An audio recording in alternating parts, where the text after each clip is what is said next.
6. Moldea su realidad. Un lunes por la mañana, en la oficina del FBI de Puerto Príncipe, la capital de Haití, recibimos una llamada del sobrino de una importante política haitiana. Hablaba tan deprisa que tuvo que repetirme la historia 3 veces para que lograra entenderla. Al final, pillé lo básico. Unos secuestradores habían sacado a su tía del coche a la fuerza y pedían un rescate de $150,000. Danos el dinero o matamos a tu tía, dijeron. Durante el periodo turbulento y anárquico que siguió al derrocamiento del presidente Jean Bertrand Aristide, Haití desplazó a Colombia como líder en secuestros del continente americano. De hecho, con cifras de entre 8 y 10 personas secuestradas cada día en un país de 8 millones de habitantes, la nación caribeña ostentaba el dudoso honor de contar con el índice de secuestros más alto del planeta. Durante esta epidemia de raptos y amenazas de muerte, yo estaba al frente de las negociaciones del FBI en secuestros internacionales. Y lo cierto es que nunca había visto algo así.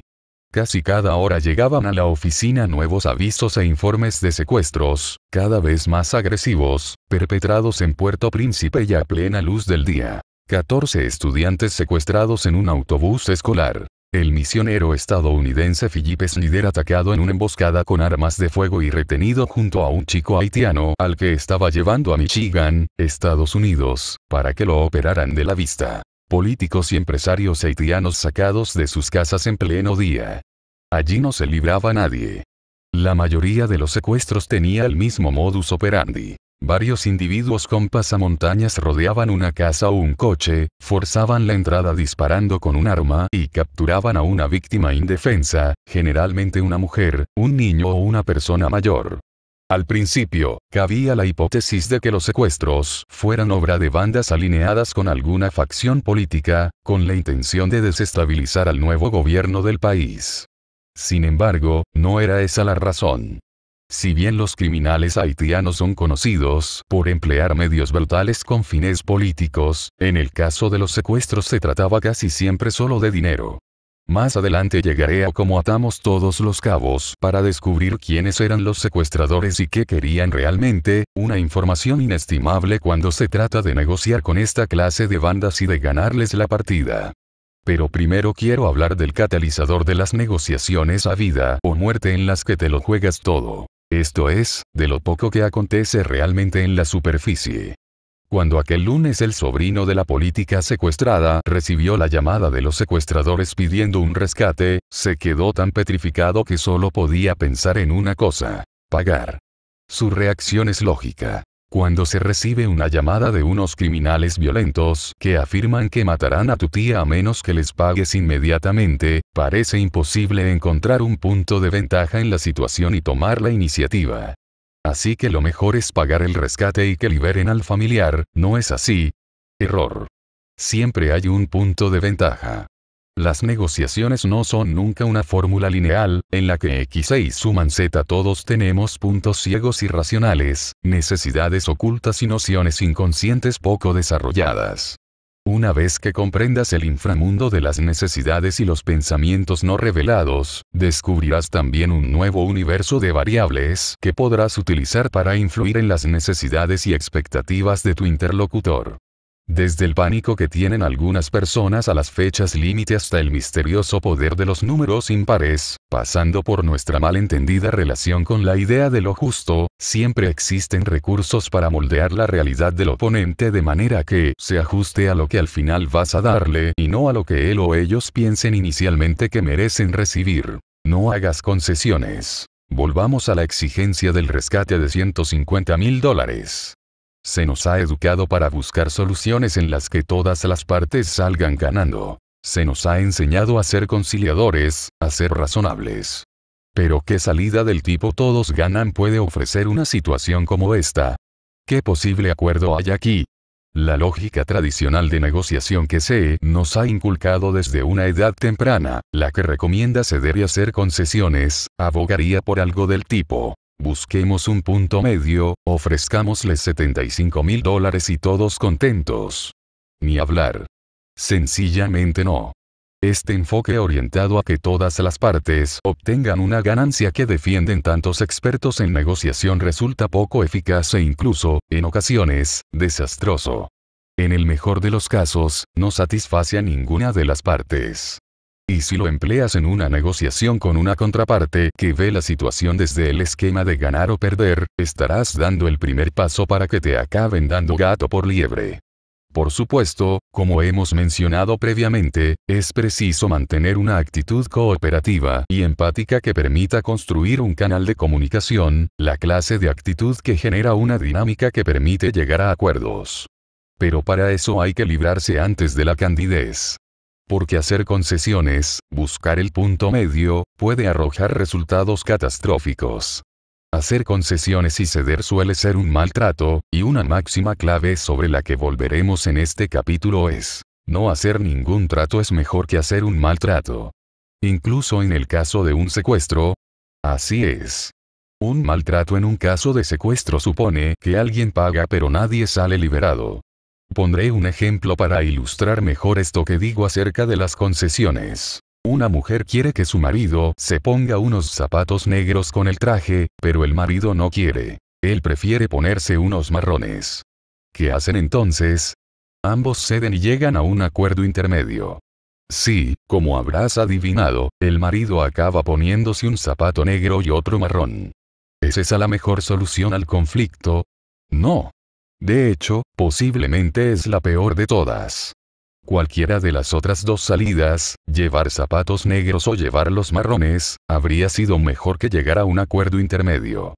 Acuérdate de esos zapatos desparejados la próxima vez que quieras llegar a un compromiso de ese tipo.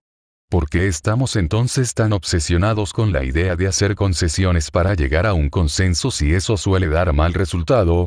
El gran problema de este enfoque es que ha llegado a gozar de inmensa popularidad en política, en psicología de las relaciones y en todo lo demás. Saber ceder, se nos dice de manera algo simplona, es un bien moral sagrado.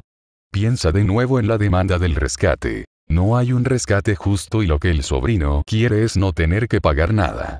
Así que, ¿por qué habría de ofrecer $75,000, o más aún, $150,000? Para empezar, nada valida la petición de los $150,000. Cualquier concesión enmarcada dentro de esa lógica supondrá un resultado terrible para el sobrino. Estoy aquí para desenmascarar este mandato de las concesiones, sin tapujos. No hacemos concesiones porque esté bien. Las hacemos porque es lo más sencillo y porque nos hace quedar bien. Las hacemos para poder decir que, al menos, nos quedamos con la mitad del pastel. En esencia, nos comprometemos por seguridad. En una negociación, la mayoría de las personas actúan impulsadas por el miedo o por el deseo de evitar el dolor. Muy pocas veces lo hacen impulsadas por sus verdaderos objetivos. Por tanto, nunca ceda así, he aquí una regla simple, nunca te comprometas a llegar a un punto medio. Las soluciones creativas suelen ir precedidas de cierto grado de riesgo, molestias, confusión y conflicto.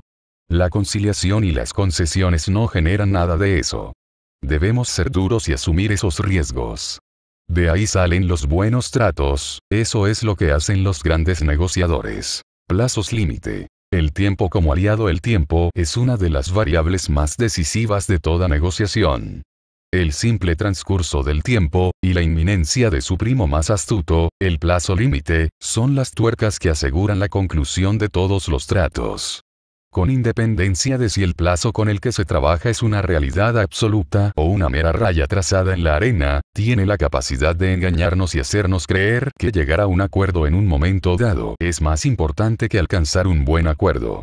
Los plazos y las fechas límite suelen impeler a la persona a hacer y a decir cosas impulsivas que van contra sus propios intereses, porque todos tenemos una tendencia natural a que nos entre prisa a medida que se acerca ese tope. Lo que hacen los negociadores es obligarse a resistir ese impulso y aprovechar el hecho de que la contraparte también lo sufre. No es fácil. Basta con que te preguntes, ¿qué es lo que hace que las fechas límite generen tanta presión y tanta ansiedad? La respuesta es, las consecuencias, la percepción de las pérdidas futuras que podría entrañar la situación si no se logra una solución a tiempo, no hay trato. Grita una voz en tu mente desde un hipotético escenario futuro. Cuando permites que la variable temporal active esa cadena de pensamientos, te tomas como rehén a ti mismo y generas un entorno tanto de conductas reactivas como de elecciones desafortunadas que permite a la otra parte contraatacar, y dejar que ese límite imaginario y la reacción que te provoca hagan todo el trabajo. Sí, he empleado el término imaginario. A lo largo de mi carrera en el sector privado, siempre que he tenido ocasión he preguntado a todos los empresarios y ejecutivos con los que he trabajado si habían presenciado o participado alguna vez en alguna reunión en la que el incumplimiento de una fecha límite hubiera tenido repercusiones negativas. De entre esos cientos de clientes, solo hubo uno que, tras pensar con detenimiento en la cuestión, respondió afirmativamente. Los plazos y las fechas límites son, con frecuencia, arbitrarios y casi siempre flexibles, y su incumplimiento rara vez desencadena las consecuencias que creemos, o que se nos ha hecho creer, que tendrá. Los plazos límites son, de hecho, el hombre del saco de las negociaciones, una criatura que es producto casi exclusivo de nuestra imaginación, y cuya presión suele hacernos muy flacos favores. El mantra con el que aleccionamos a nuestros clientes es: no hacer ningún trato es mejor que hacer un mal trato. Si los clientes consiguen interiorizar esa máxima y convencerse de que disponen del tiempo que necesitan para llevar la negociación a buen puerto, su paciencia se convierte en un arma formidable. Unas semanas después de que estallara el boom de los secuestros en Haití, comenzamos a percibir dos patrones. En primer lugar, los lunes parecían ser días particularmente frenéticos, como si los secuestradores poseyeran una férrea ética del trabajo y quisieran empezar la semana con fuerza. Al mismo tiempo, por otra parte, los matones presionaban con más ahínco para recibir el pago a medida que se acercaba el fin de semana. Al principio esto no parecía tener mucho sentido. Sin embargo, al escuchar detenidamente a los secuestradores e interrogar a los rehenes que rescatábamos, descubrimos algo que tenía que habernos parecido obvio. Los delitos no tenían una motivación política, en absoluto. Estos secuestradores de andar por casa querían que se les pagase antes del viernes para salir de juerga el fin de semana. Una vez que averiguamos el patrón de los secuestradores y supimos del particular plazo que se imponían a sí mismos, pasamos a contar con una información extremadamente valiosa a la hora de inclinar la balanza hacia nuestro lado. En primer lugar, si les metíamos presión dejando las negociaciones atascadas hasta el jueves o el viernes, conseguíamos tratos mucho mejores. Y, en segundo lugar, como en Haití para correrte una juerga de fin de semana tampoco hacen falta, ni de lejos, $150,000, terminaban por aceptar cantidades mucho menores. Un indicador de que nos acercábamos a ese límite temporal autoimpuesto era que las amenazas que lanzaban eran también mucho más específicas. Consíguenos el dinero o matamos a tu tía es una amenaza propia de una fase temprana, ya que no estipula ningún plazo. El aumento de concreción de las amenazas en cualquier tipo de negociación señala que te estás aproximando al momento en que se producen consecuencias reales, en un tiempo específico y real también. Para calibrar una amenaza determinada, conviene atender a cuántas de las 4 preguntas básicas responde: ¿qué, quién, cómo y cuándo? La gente que amenaza también genera, consciente o inconscientemente, ambigüedades y resquicios que se pueden explotar al máximo. A medida que esas ambigüedades iban desapareciendo con el transcurso de la semana, y que lo hacían de forma similar, una y otra vez, en diferentes casos de secuestro, fue emergiendo un patrón claro. Con esta información en la mano, yo podía esperar que los secuestros se ajustaran, ordenadamente, a ese plazo de unos 4 días. Eso no hacía el trance más agradable para las víctimas, pero sí más predecible, y mucho más barato, para las familias extorsionadas.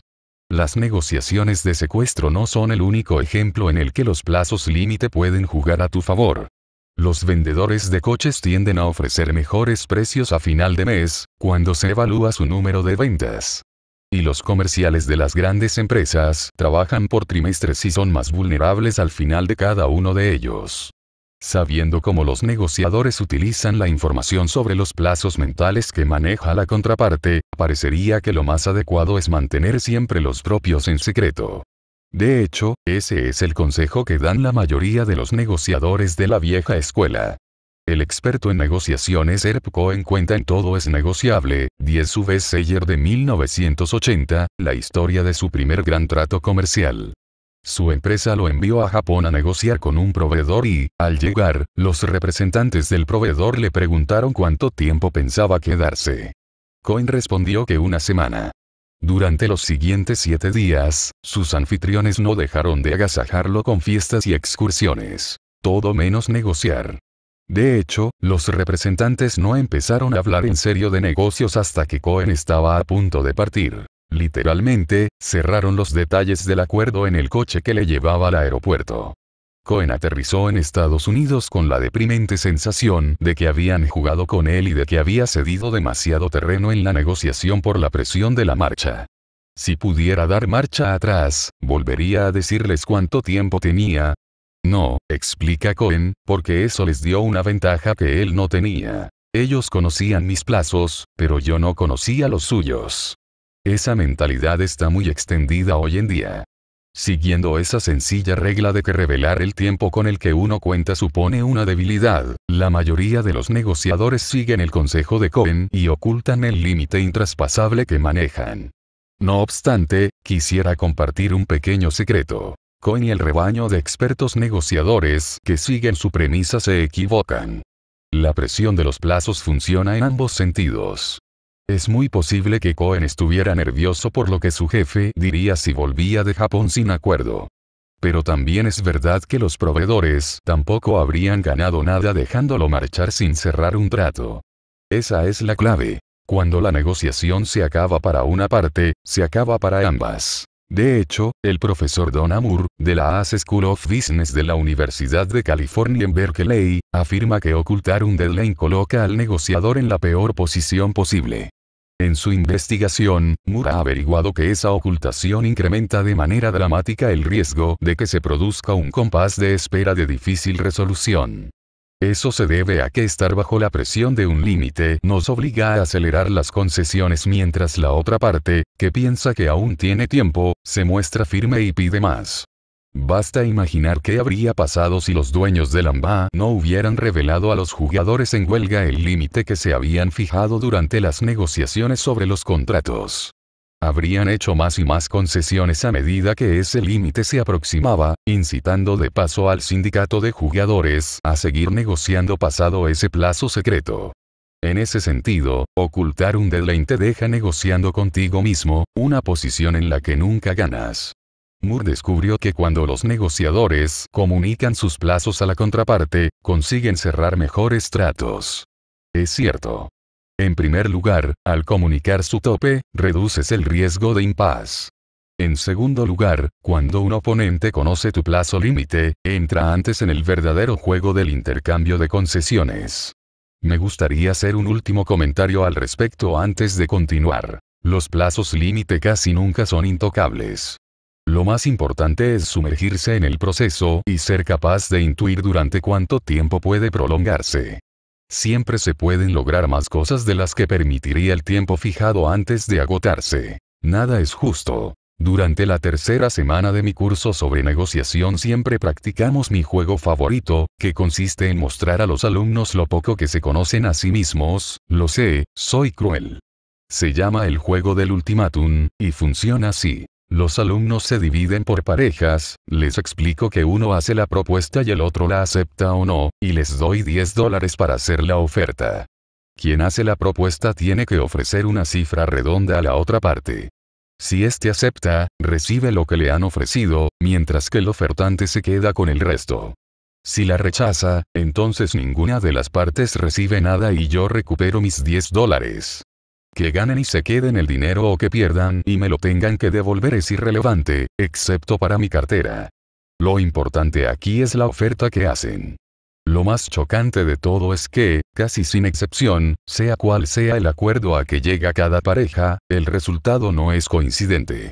No importa si han decidido repartirse los $10 6, 4, 5, 5, 7, 3, 8, 2, etc., cuando miran a su alrededor, los participantes descubren con sorpresa que ninguna forma de reparto predomina sobre otra de manera notable.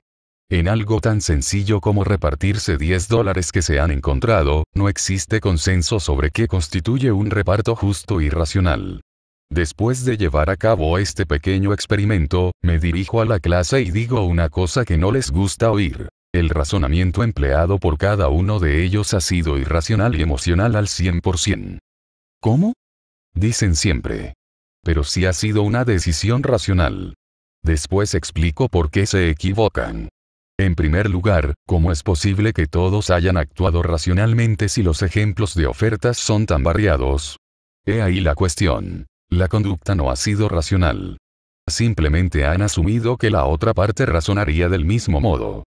Si entablas una negociación pensando que quien está al otro lado piensa como tú, estás cometiendo un error, les digo. Eso no es empatía, es proyección. Luego les aprieto un poco más. ¿Por qué ninguno de los ofertantes ha ofrecido a la otra parte $1, que es la oferta más beneficiosa para ellos desde un punto de vista racional y también, según la lógica, difícil de rechazar para la otra parte? Y, si alguien ha ofrecido $1 y su oferta ha sido rechazada, lo que también sucede porque la otra parte no ha querido aceptarla, todos aquellos que han ofrecido algo distinto a $1 han hecho una propuesta emocional, explico, y en el caso de aquellos a quienes sí os han ofrecido $1 y lo habéis rechazado, ¿desde cuándo es mejor no recibir nada que recibir $1? ¿Acaso las leyes de la economía han cambiado de repente? Este problema sacude la visión que los alumnos tienen de sí mismos como agentes racionales. Ninguno lo somos completamente. Todos actuamos de forma irracional y emocional. La emoción es un componente intrínseco de la toma de decisiones y no tener eso en cuenta es un riesgo. Aceptarlo, no obstante, suele ser un duro golpe para la mayoría de la gente. En el error de Descartes. La razón, la emoción y el cerebro humano, 11. El neurocientífico Antonio Damasio exponía un sorprendente hallazgo. Trabajando con personas que habían sufrido daños en la parte del cerebro en la que se generan las emociones, descubrió que todas tenían algo en común. Ninguna podía tomar decisiones. Eran capaces de describir lo que tenían que hacer en términos lógicos, pero les resultaba imposible tomar la más sencilla de las decisiones. En otras palabras, si bien apelamos a la lógica para tomar una decisión racionalmente, el hecho de decidir en sí está gobernado por la emoción. La palabra justo. ¿Por qué es tan poderosa? ¿Cuándo y cómo usarla? La palabra más poderosa en toda negociación es justo. Como seres humanos, estamos enormemente condicionados por si sentimos o no que se nos trata con el respeto que merecemos. Las personas cumplen los acuerdos cuando sienten que se les trata con justicia y los rompen cuando piensan que ese no es el caso. Una década de estudios mediante neuroimagen ha demostrado que la actividad neuronal humana, sobre todo la que se produce en la corteza insular, donde se regulan las emociones, refleja el grado de injusticia que se percibe en las interacciones sociales. Hasta los primates están cerebralmente programados para rechazarla. En un famoso estudio, se les asignó una misma tarea a 2 monos capuchinos, pero a uno de ellos se le recompensó con uvas dulces y al otro con pepinos. En respuesta a tamaña injusticia, el mono que había recibido pepinos se puso, literalmente, de muy mala uva. Años de experiencia con el juego del ultimátum me han demostrado que la mayoría de los participantes a los que les toca escuchar la propuesta rechazan cualquier oferta por menos de la mitad del importe en juego. Ni qué decir tiene que si les ofrecen solo una cuarta parte se sienten insultados. Casi todos tienden a optar por una elección irracional y prefieren perder el $1 antes que aceptar una oferta irrisoria, porque el valor emocional negativo que tiene lo que se percibe como algo injusto se impone al valor positivo objetivo que tiene el dinero. Esta reacción irracional a la injusticia se hace extensible también a todos los acuerdos económicos serios. ¿Recuerdas el gran trabajo que hizo Robin Williams poniendo voz al genio de Aladino, la película de Disney? Como la película le parecía una buena ocasión para dejar un legado bonito para sus hijos, contaba Williams, renunció a su astronómico caché de $8 millones y la hizo por $75,000. Pero entonces sucedió algo que no había previsto. La película se convirtió en un éxito de taquilla que llegó a recaudar $504 millones. Williams se puso hecho un basilisco. Si contemplamos este episodio a la luz del juego del ultimátum, descubrimos que no era el dinero en sí lo que cabreaba a Williams, sino la percepción de una gran injusticia. No se quejó de su contrato hasta que Aladino se convirtió en un fenómeno, y solo entonces él y su agente empezaron a clamar al cielo por el sablazo que decían que les habían dado. Por suerte para Williams, Disney quería que su estrella estuviera contenta y, después de señalar lo obvio, que Williams había firmado un contrato y de muy buen grado, la productora tuvo el espectacular detalle de enviarle un cuadro de Picasso valorado en $1 millón. La nación de Irán no ha tenido, sin embargo, tanta suerte como Williams.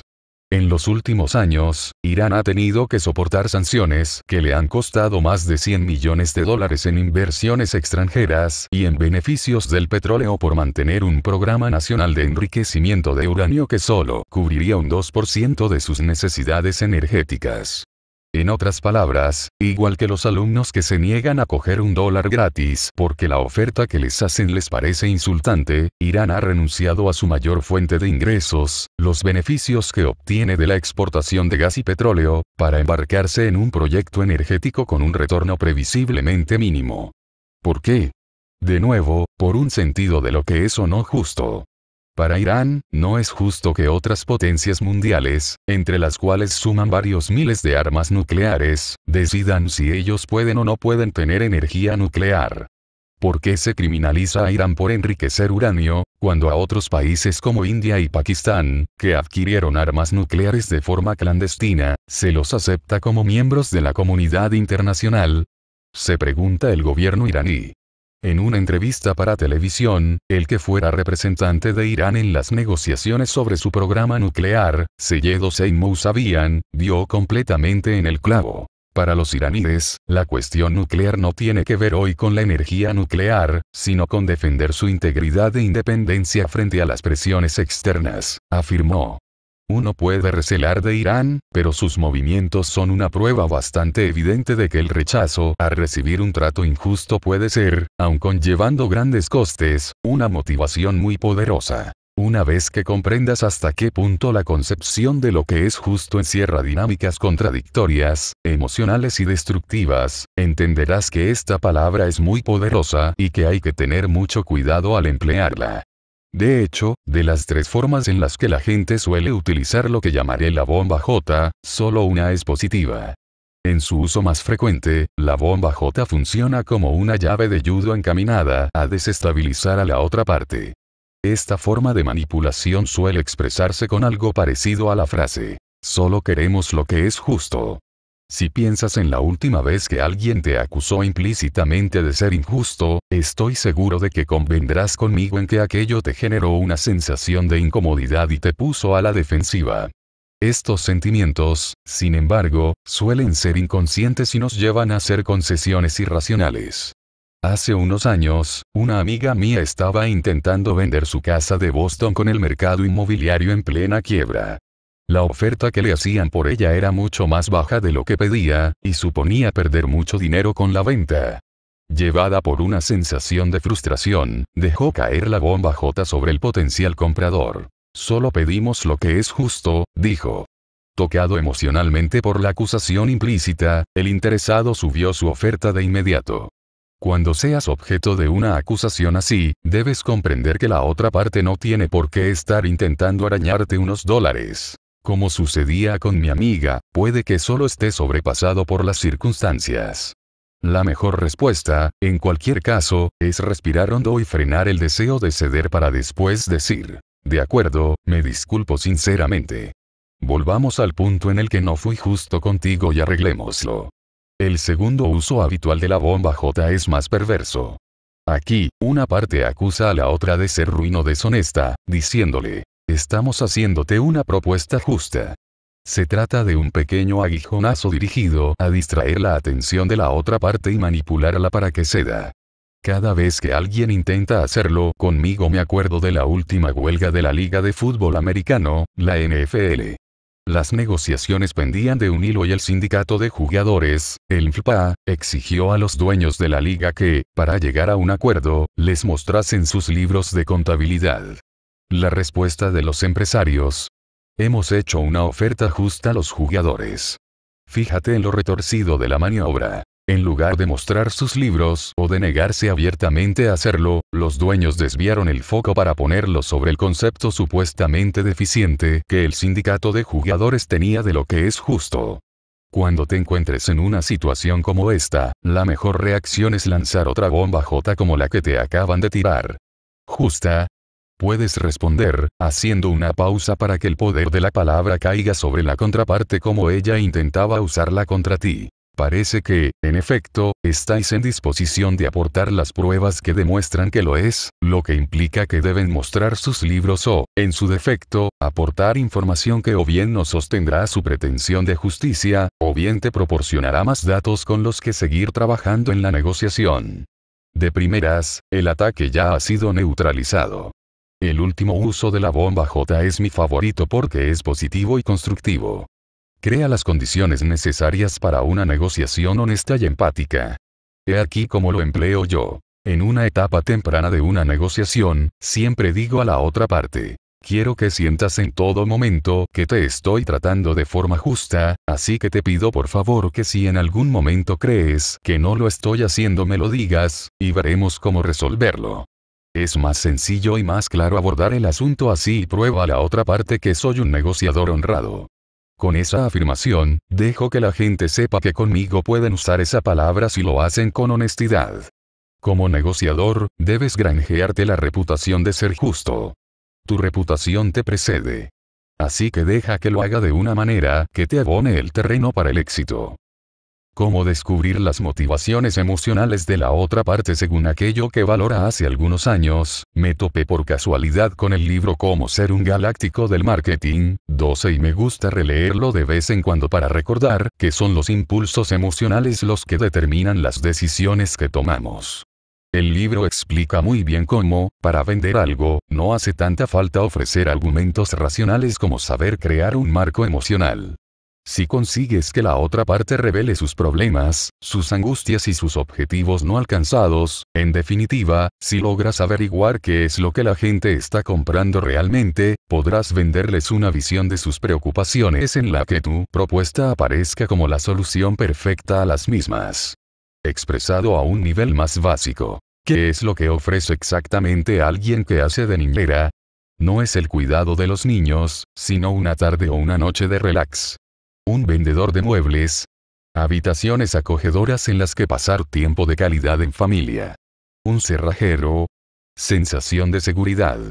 Conocer las motivaciones emocionales permite vender los beneficios de cualquier propuesta empleando un lenguaje que toque las teclas adecuadas. Moldea su realidad. Para una misma persona, si cambiamos una o dos variables, $100 pueden significar una gran victoria o un insulto. Ser capaz de reconocer este fenómeno te permitirá manipular la realidad y convertir un insulto en una victoria. Lo explicaré mejor con un ejemplo. Tengo una taza de café con la bandera de Suiza, roja y blanca. No tiene desperfectos pero está usada. ¿Cuánto estarías dispuesto a pagar por ella en lo más profundo de tu corazón? Probablemente estés pensando que alrededor de $3.5. Pongamos que la taza es tuya y quieres vendérmela a mí. ¿Cuánto vale? Probablemente ahora estás pensando que entre $5 y $7. En ambos casos se trata de la misma taza. Lo único que he hecho es cambiar nuestra relación con la misma y su valor ha variado. Otro ejemplo. Imagina que te ofrezco $20 por ir a buscarme una taza de café. Si tardas 3 minutos, echando cuentas, sale a $400 la hora. Suena como una jugada fantástica. Pero ¿qué sucede si descubres que gracias a ese recado yo gano $1.000.000? De estar dando saltos de alegría por ganar 400 la hora pasarás a indignarte porque has sido estafado. El valor objetivo de los $20, como el de la taza de café de antes, no ha cambiado, cambia nuestra perspectiva sobre ellos.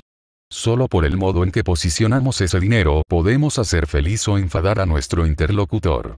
Digo esto no solo para demostrar que nuestras decisiones son emocionales e irracionales. Eso ya lo hemos visto. Lo que quiero señalar es que el hecho de que nuestras decisiones sean en gran medida irracionales no implica que no existan patrones, principios y reglas consistentes detrás de nuestra conducta. Y una vez que se conocen esos mecanismos mentales, se puede aprender cómo influir sobre ellos. La mejor teoría de la que disponemos para describir los principios que guían nuestras decisiones irracionales es, con mucho, la teoría prospectiva. Desarrollada en 1979 por los psicólogos Daniel Kahneman y Amos Tversky, la teoría prospectiva describe cómo elegimos entre opciones que comportan riesgos, como sucede en una negociación. Las personas preferimos las certezas a las probabilidades, incluso cuando lo probable comporta una opción más atractiva. A eso se lo llama efecto de certeza. Del mismo modo, tendemos a asumir más riesgos para evitar pérdidas que para conseguir ganancias. A eso se lo llama aversión a la pérdida. Esa es la razón por la que personas que, estadísticamente, no tienen ninguna necesidad de contar con un seguro se lo hacen de todos modos. O considera lo siguiente. Una persona a la que se le informa de que tiene un 95% de posibilidades de recibir $10,000 o un 100% de recibir 9,499 tenderá por lo general a no correr riesgos y a aceptar la opción segura. Al mismo tiempo, si a esa misma persona se le dice que tiene un 95% de posibilidades de perder $10,000 o un 100% de perder 9,499, elegirá sin embargo la opción opuesta, arriesgándose con la opción del 95% con la esperanza de evitar cualquier pérdida.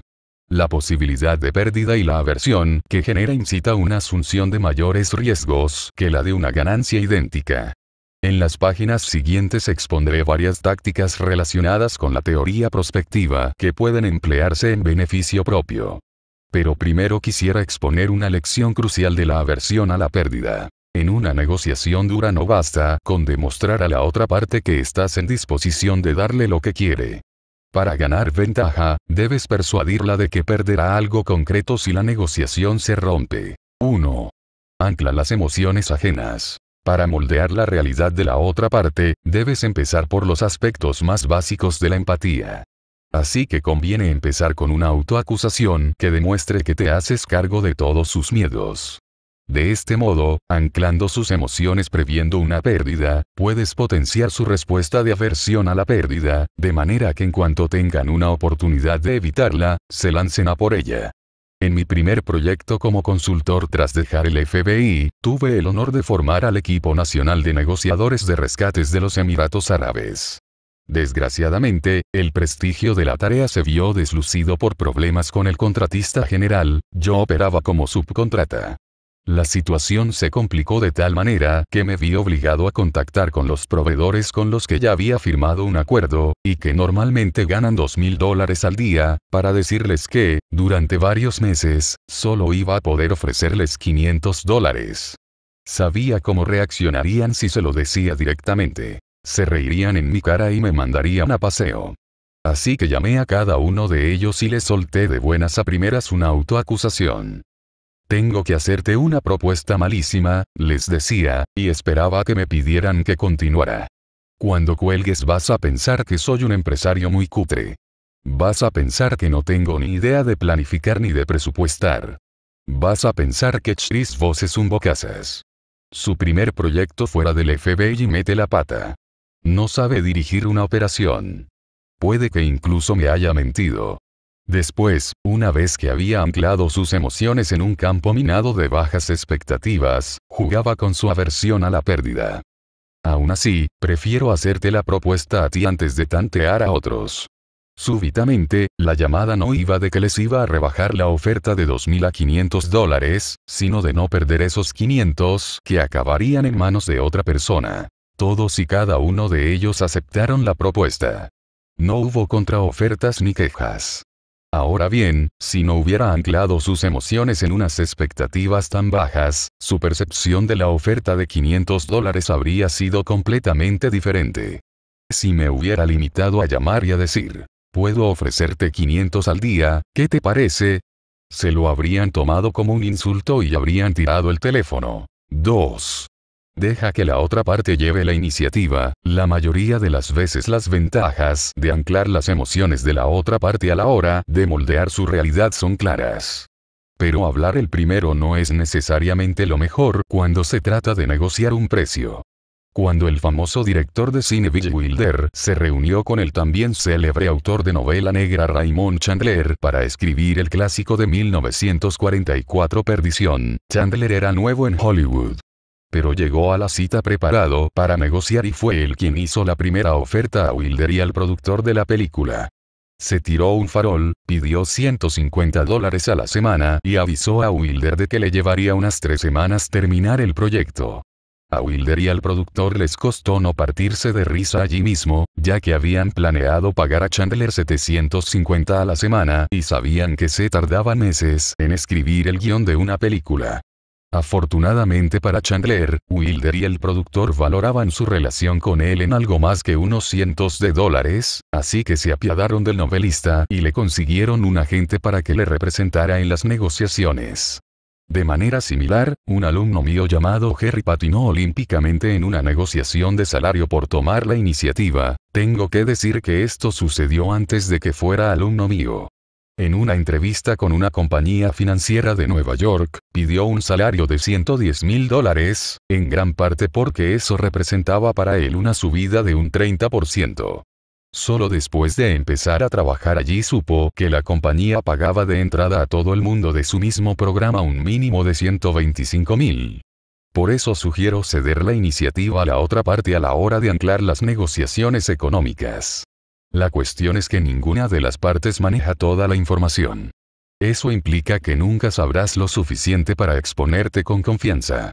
Esto es especialmente cierto cuando uno ni siquiera conoce el valor de mercado de aquello que está vendiendo o comprando, como les sucedía a Jerry o a Chandler. Al dejarles lanzar ese punto de anclaje primero, también dejas espacio para la suerte. He estado en muchas negociaciones en las que la primera oferta de la otra parte era más alta que la cifra final que yo tenía en la cabeza.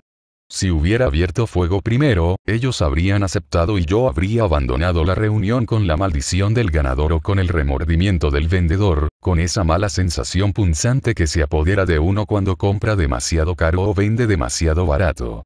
Dicho lo cual, también hay que ser muy cuidadoso cuando se deja a la otra parte echar el ancla primero. Conviene que estés preparado psicológicamente para encajar la oferta. Si la otra parte es profesional y negocia como un tiburón, tratará de abrir con una opción extrema con el fin de moldear tu realidad. Así, cuando vuelva después con una oferta ridícula, te sonará razonable, del mismo modo que un iPhone de $400 no parece tan caro si el precio inicial era $600. La tendencia a dejarse anclar mentalmente por cifras extremas es una peculiaridad psicológica conocida como efecto de anclaje y ajuste. Diversos estudios han demostrado que las personas tienden a realizar ajustes a partir de puntos de referencia iniciales. Por ejemplo, la mayoría de la gente, al echar un vistazo a la operación 8x7, x6, x5, x4, x3, x2, x1, le atribuyen un resultado más alto que el que atribuyen al mismo producto si los factores figuran en orden inverso. Eso se debe a que concentramos nuestra atención en los primeros números y luego hacemos una extrapolación. Eso no equivale a no hay que tomar nunca la iniciativa. Reglas como esas son fáciles de recordar, pero, como la mayoría de los enfoques simplistas, no siempre son un buen consejo. Si estás tratando con un novato, tendrás la tentación de hacer de tiburón y lanzar un punto de anclaje extremo desde el principio. O si conoces muy bien el mercado en cuestión y tu contraparte es un profesional tan bien informado como tú, puedes lanzar un número con el simple objetivo de acelerar la negociación. Este es mi consejo personal sobre si conviene o no ser el tiburón que se come a una contraparte novata. Recuerda que tu reputación te precede. Me he topado con muchos ejecutivos con la reputación de machacar siempre a sus contrapartes y al final nadie quería negociar con ellos. 3. Establece un rango. Si bien es cierto que tomar la iniciativa rara vez ayuda, existe una manera de pretender que se hace una oferta y moldear, al tiempo, la realidad de la otra parte. Aludir a un rango. ¿Qué quiero decir? Cuando se te exija que fijes tus términos o tu precio, lo mejor es contraatacar con una proposición similar que establezca un terreno de juego, pero el mejor terreno de juego que puedas pensar. En lugar de decir, valgo $110,000, Jerry podría haber dicho, en otras empresas líderes como la Corporación X, en este puesto se está cobrando entre $130,000 y $170,000. De este modo, dejas claro tu argumento sin poner a la otra parte a la defensiva, al tiempo que la obligas a ampliar su perspectiva y a subir su oferta. Hay estudios que demuestran que, frente a los puntos de anclaje extremos, las personas tendemos inconscientemente a ajustar nuestras expectativas atendiendo a la cifra inicial. Muchas incluso se lanzan a por el precio límite que tenían pensado. Si Jerry se hubiera referido al rango citado, la compañía probablemente le habría ofrecido $130,000, dado que eso parecería mucho menos que los $170,000 que cerraban el rango. En un estudio reciente, 13 psicólogos de la Columbia Business School descubrieron que aquellos solicitantes que mencionaban un rango salarial en las entrevistas de trabajo acababan ganando considerablemente más que quienes pedían una cifra exacta, sobre todo si el rango era un rango al alza, cuya cifra inferior era precisamente la que de hecho tenían pensado cobrar. Entiende que, si ofreces un rango, y es buena idea hacerlo, tu contraparte se aferrará a la cifra más baja. 4. Pivota hacia términos no monetarios. La gente suele quedarse colgada en el cuánto, pero no conviene negociar únicamente en cifras. Eso convierte la negociación en un mero regateo, en una serie de posiciones rígidas definidas por ideas emocionales de la justicia y el amor propio. Una negociación comporta una dinámica más intrincada y sutil que todo eso. Una de las formas más sencillas de amoldar la realidad de tu contraparte a tus intereses es pivotar hacia términos no puramente monetarios. Una vez que se ancla la negociación en una cifra alta, se puede lograr que la propuesta parezca razonable, ofreciendo a la otra parte algo que no sea importante para ti pero sí para ella. O si, por el contrario, la oferta está anclada en una cifra baja, puedes pedir algo en términos no económicos que sea más importante para ti que para la otra parte. Dado que esto a veces es complicado, lo que yo suelo hacer es lanzar ejemplos para estimular una lluvia de ideas en la otra parte. Hace no mucho, impartí un curso para la Memis Bar Association. Generalmente, para impartir la clase de formación que buscaban suelo cobrar $25,000 al día. De entrada me ofrecieron una suma muy inferior, que yo rechacé. A continuación, sin embargo, me ofrecieron salir en la portada de la revista de la asociación. Para mí, salir en la portada de una revista de tirada nacional que llega a quién sabe cuántos de los mejores abogados del país supone una publicidad muy valiosa, aparte de hacer que mi madre se sienta orgullosa de mí. Ellos tenían que sacar algo en portada de todas maneras, por lo que no incurrían en coste adicional alguno y lograron que yo les hiciera un buen descuento en mi tarifa. Desde entonces, siempre cito este caso en mis negociaciones cuando digo un precio. Me interesa estimular a la otra parte para que piense y se le ocurra qué ofertas no monetarias, baratas para ella pero potencialmente preciosas para mí, está en condiciones de hacerme. 5. Usa números raros. Al hablar de cifras, todos los números tienen un impacto psicológico que va más allá de su valor objetivo. Y no estoy hablando de lo atractivo que pueda parecerle a alguien el número el 17 porque está convencido de que le da suerte. A lo que me refiero es a que, dentro de una negociación, algunos números suenan más inamovibles que otros. Lo más importante es tener en cuenta que los números acabados en 0 dan la impresión de ser, inevitablemente, ofertas provisionales, estimaciones de las que parece fácil apear a quien las vierte. Pero si lanzamos cifras que están muy lejos de ser redondas, pongamos, 37,263, da la impresión de que son el resultado de un cálculo concienzudo. Esa clase de números suenan serios y definitivos, y podemos emplearlos para fortalecer nuestra posición negociadora y apuntalar las ofertas. 6. Sorprende con un obsequio. Una forma de predisponer a la otra parte a adoptar una actitud más generosa consiste en anclar primero la negociación en una cifra extrema y, a continuación, tras su previsible negativa, ofrecer un regalo inesperado al margen de lo que se discute. Los gestos conciliadores y sorprendentes como este pueden resultar muy eficaces porque introducen en la situación una dinámica de reciprocidad. La otra parte siente la necesidad de compensar ese gesto generoso. Subirán su oferta de repente o se comprometerán a corresponder esa amabilidad en un futuro. La gente se siente obligada a pagar también esa clase de deudas. Analicemos esto desde la perspectiva de la política internacional. En 1977, el presidente egipcio Anwar el-Sadat impulsó las negociaciones del Tratado de Paz entre Egipto e Israel, dirigiéndose por sorpresa a la Knesset, el parlamento israelí, un gesto de generosidad que no conllevaba ninguna cesión, pero que supuso un paso adelante muy significativo para la paz. De vuelta en Haití. Pocas horas después de que los secuestradores hubieran apresado a la política, yo estaba al teléfono con su sobrino. Me dijo que no había forma de que la familia pudiera reunir $150,000, pero sí podían pagar entre $50,000 y $80,000. Sin embargo, sabiendo que el rescate era, básicamente, para salir de juerga, la cifra que yo manejaba era mucho más baja. $5,000. No íbamos a pillarnos los dedos. Era una cuestión de orgullo profesional. Aconsejé al sobrino empezar la conversación anclándola en la idea de que no tenía ese dinero, pero evitando decir no para no ofender a los secuestradores. ¿Y cómo voy a conseguir ese dinero?, preguntó cuando llamaron. El secuestrador lanzó otra amenaza de carácter general contra su tía y exigió de nuevo el dinero. Ahí es donde le dije al sobrino que cuestionase sutilmente la justicia del secuestrador. Lo siento, respondió. Pero ¿cómo vamos a pagaros si vais a hacerle daño? Eso puso la posibilidad de la muerte de la tía sobre el tablero, que era lo que el secuestrador quería evitar a toda costa. Necesitaban mantenerla ilesa si querían el dinero.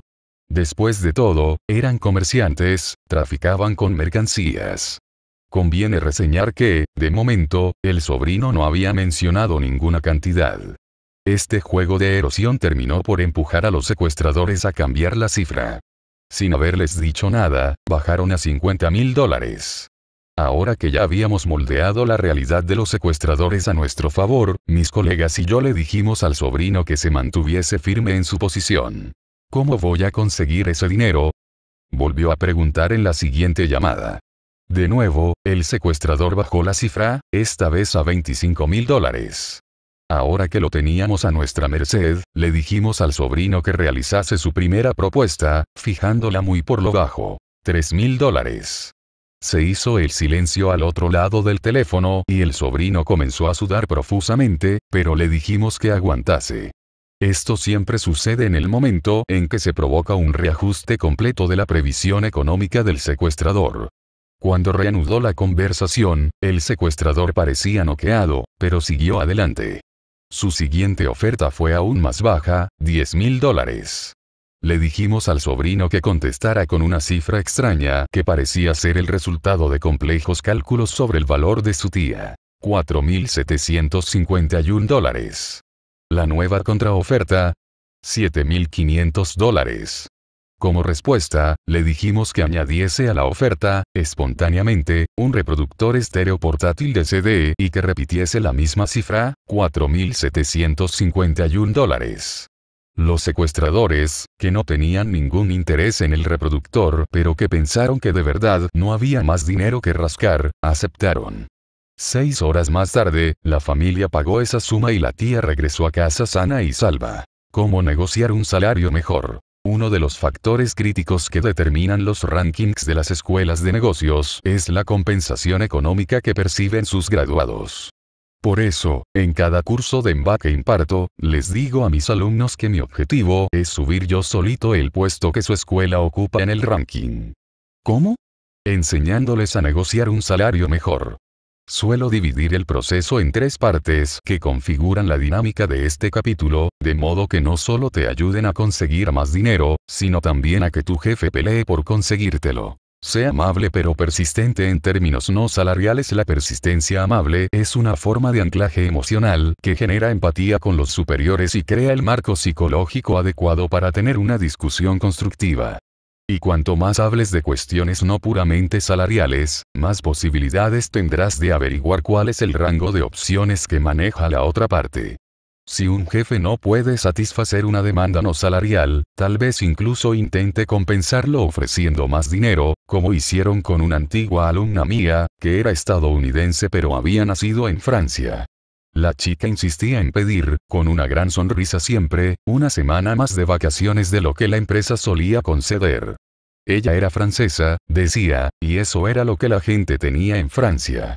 La empresa que la contrataba no podía hacer nada en el tema de las vacaciones, pero dado que era tan fastidiosamente encantadora, y como consecuencia de que había introducido una variable no monetaria, terminaron por ofrecerle un aumento de sueldo a cambio. Proponer condiciones salariales sin definir objetivos es una ruleta rusa. Una vez que hayas negociado un salario, es importante definir cuáles son los objetivos que marcarán el éxito de tus funciones, así como el plazo de un próximo aumento. Eso es bueno para ti y al jefe le sale gratis, como le salía a aquella asociación hostelera ofrecerme salir en la portada de una revista. Es una forma de conseguir un compromiso para un futuro aumento y, al definir el éxito del propio rendimiento en relación con la supervisión del jefe, conduce directamente al siguiente paso. Estimula su interés por tu éxito y hazte con un mentor no oficial. Recuerda aquella idea de tratar de averiguar qué es lo que la otra parte está comprando realmente. Pues bien, cuando estés vendiéndote a un jefe, hazlo de modo que te vea como algo más que un empleado destinado a un puesto de trabajo. Debes venderte a ti mismo, y tu futuro éxito, como una forma de certificar su propia inteligencia y de que esto redunde en el resto de la compañía. Asegúrate de que sabe que serás un estandarte de lo que él representa. Una vez que hayas moldeado su realidad para que te considere su embajador, estará interesado en favorecer tu éxito. Pregunta: ¿qué hace falta para tener éxito aquí? La pregunta es muy similar a las que sugieren muchos departamentos de orientación profesional en los MA, pero no exactamente la misma. Y lo decisivo aquí son precisamente las palabras que se utilizan. Los alumnos de los cursos que imparto en programas de MA que han hecho esta pregunta en entrevistas de trabajo han logrado suscitar siempre el interés de los entrevistadores. Nunca nos habían preguntado eso, suelen responder, y a continuación el entrevistador ofrece una respuesta larga y detallada. La clave es que, cuando alguien te da un consejo, te observará después para comprobar si lo sigues o no. Tendrá un interés personal en tu éxito. Así que lo que has hecho es reclutar a tu primer mentor no oficial. Para mostrar cómo puede hacerse esto rayando la perfección, no se me ocurre mejor ejemplo que mi antiguo alumno Ángel Prado. Cuando estaba terminando su MA, Ángel fue a hablar con su jefe y comenzó a preparar el terreno para negociar nuevas condiciones tras acabar el máster que su empresa le estaba pagando. Durante su último semestre, estableció un anclaje poco específico, una suerte de rango, sugiriendo a su jefe que, una vez que completase el programa y la compañía hubiera terminado de pagarlo, costaba unos $31,000 al año, ese dinero debería ir a parar a él en forma de salario. Su jefe no se comprometió, pero Ángel fue educadamente persistente sobre el asunto y logró que la idea se anclara en la mente de su superior. Después de la graduación, Ángel y su jefe tuvieron la reunión decisiva. Con tono asertivo y tranquilo, Ángel sacó un tema no monetario para desplazar el foco de la pregunta ¿cuánto? En lugar de ello pidió una nueva denominación para su cargo. Su jefe acordó de buen grado que otorgarle una nueva función tras su reciente titulación era algo lógico. Llegados a ese punto, ambos definieron cuáles serían las funciones y responsabilidades del nuevo cargo, fijando, de ese modo, cómo se mediría el éxito de su rendimiento. A continuación, Ángel tomó aire y se calló, con el fin de que fuera su jefe quien lanzase la primera cifra. Al final, lo hizo. Curiosamente, la cantidad que mencionó demostró que la educada persistencia de Ángel por fijar una referencia había funcionado. Su jefe propuso subir $30,000 el salario base de Ángel, lo que implicaba un aumento de casi un 50%. Pero Ángel no era ningún negociador novato, no después de haber asistido a mis clases. Así que, en lugar de atascarse en el cuánto, siguió hablando, apelando al lado emotivo de su jefe y empatizando con su situación. En ese momento la empresa estaba atravesando un periodo difícil de negociaciones con sus inversores. Después, Ángel solicitó cortésmente levantarse un momento para imprimir la descripción del puesto tal como la habían acordado. Esta pausa creó una sensación de urgencia en su jefe al apuntar hacia un cierre inminente del acuerdo, dinámica que Ángel supo explotar cuando regresó a la mesa de negociación con el preacuerdo impreso. En el pie del documento añadió la cantidad que él solicitaba. 134.000 millones, 150 millones, hay $1.403. Con ese pequeño movimiento, Ángel condensó varias de las lecciones incluidas en este capítulo. Las cifras impares y no redondas brindaban la apariencia de una propuesta rigurosamente meditada. Las cantidades, además, eran altas, lo que impulsaron la natural tendencia del jefe a proponer directamente la cantidad límite que tenía pensada al verse frente a unas referencias tan elevadas. Y la propuesta era, también, un rango, lo que hacía parecer a Ángel menos agresivo y que la cantidad más baja del rango fuese más razonable en comparación con el límite superior. A tenor del lenguaje corporal del jefe, arqueando mucho las cejas, parecía obvio que la propuesta le había chocado. Pero surtió el efecto deseado. Después de hacer varios comentarios sobre la descripción del puesto, contraatacó con otra cifra. $120.000. Ángel no dijo ni sí ni no en ese momento, sino que siguió hablando y reforzando el ambiente de empatía. Así, de repente, a mitad de una frase, como salida de la nada, su jefe ofreció otra cifra más, $127.000. Con su jefe negociando con nadie más que consigo mismo, Ángel dejó fluir la situación. Finalmente, su jefe terminó por aceptar los $134.500 que Ángel empezaría a cobrar en 3 meses, supeditados a la aprobación del consejo directivo. Como guinda del pastel, Ángel utilizó la palabra justo en sentido positivo. Me parece justo, dijo. Y después vendió el aumento a su jefe como una suerte de matrimonio en el que su jefe actuaría como mentor. Le estoy pidiendo el aumento a usted, y no al consejo directivo, y para mí es suficiente con que usted esté de acuerdo, remachó. Y como respondió el jefe a su nuevo embajador, pelearé por conseguirte este salario. Así que sigamos el ejemplo de Ángel y hagamos que nos llueva el dinero. Lecciones clave. Comparadas con las herramientas analizadas en los capítulos anteriores, las técnicas expuestas en este parecen más concretas y fáciles de usar. Sin embargo, hay personas que se resisten a emplearlas porque les parecen formas de manipulación. Si se trata de moldear la percepción de la realidad que tiene la otra parte, debe ser necesariamente manipulación, no. En respuesta a eso, lo único que puedo decir es que estas herramientas las utilizan los mejores negociadores porque lo que hacen es reconocer la psique humana tal como es. Somos animales emocionales e irracionales que se comportan de manera emocional e irracional conforme a patrones predecibles. Explotar ese conocimiento es, precisamente, algo racional.